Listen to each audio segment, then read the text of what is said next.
Hi everyone, this is KJ Vlogs, a Filipino reactor based here in Kingdom of Saudi Arabia, and welcome back to my channel. For today's video, we will gonna do another reaction video from Kaya. So this is their new official music video, which is na Tanga. Talaga ba? Talaga ba? So I once again, na-curious lang ako kasi si Zack pala ang sumulat ng kanta.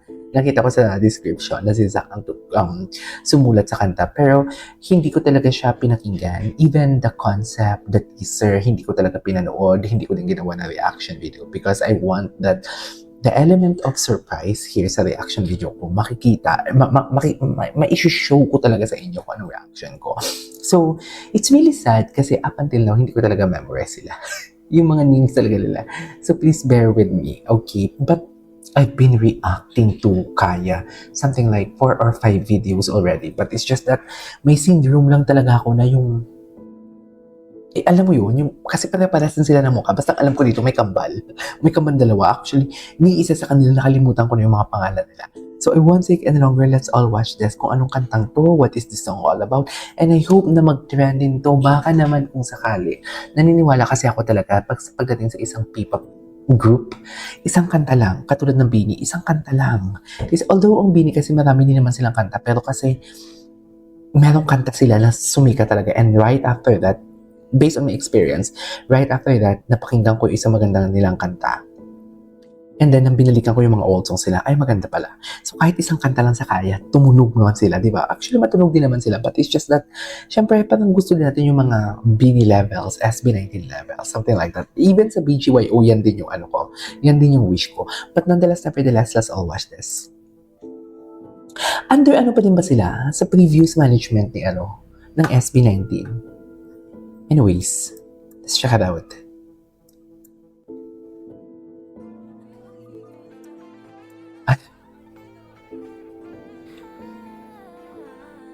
Ay, that leaves is giving.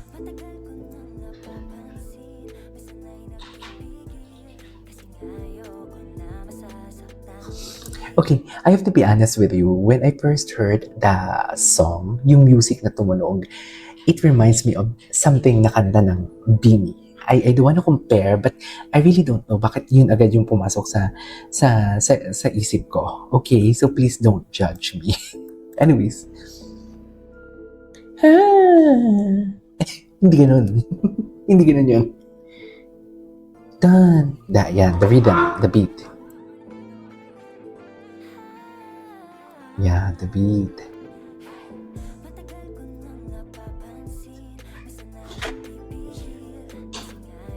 Ay, hindi. Magkaiba. Hindi. What's the name of this girl? Ang ganda niya, Transition. Key changes.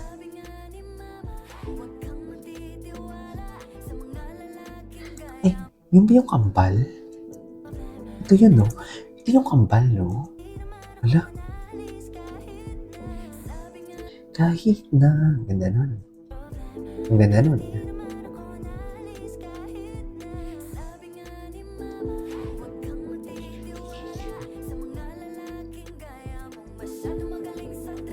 Mm-hmm.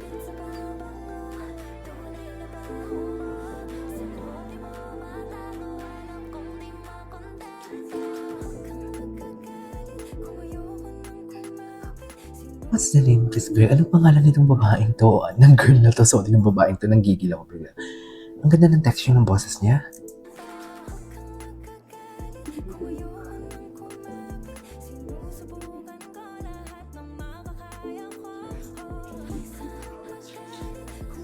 Ganda niya, ha? Ganda niya.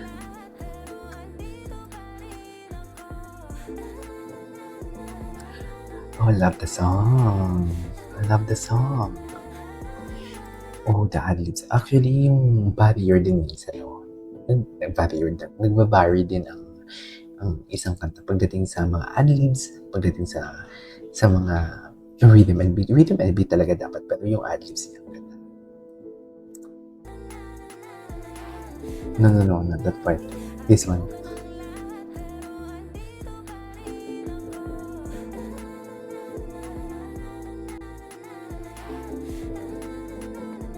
Diyan sa part, maganda na yun. Maganda ng ad-libs.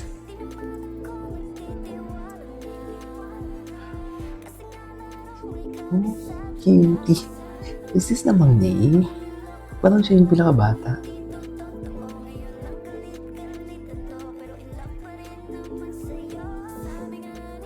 Ito magaling talaga magaling talaga siya. Maganda talaga ng boses niya. Ang ganda.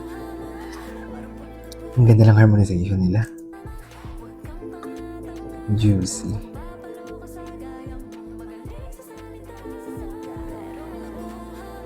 Sarap.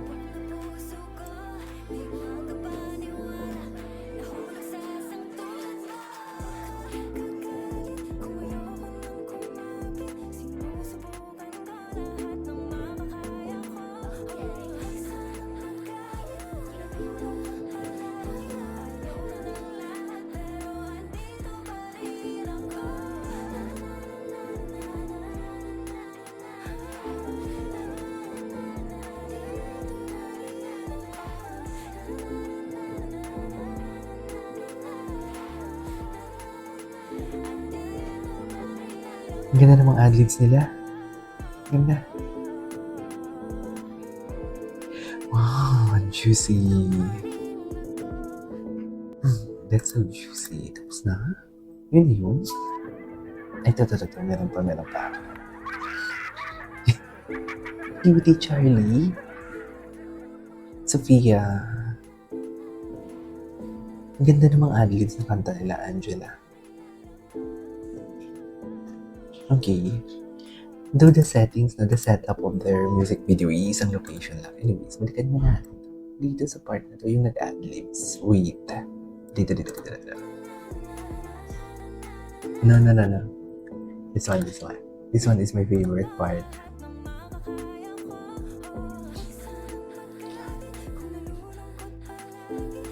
In fairness, ang ganda. Ganda ng kanta nila.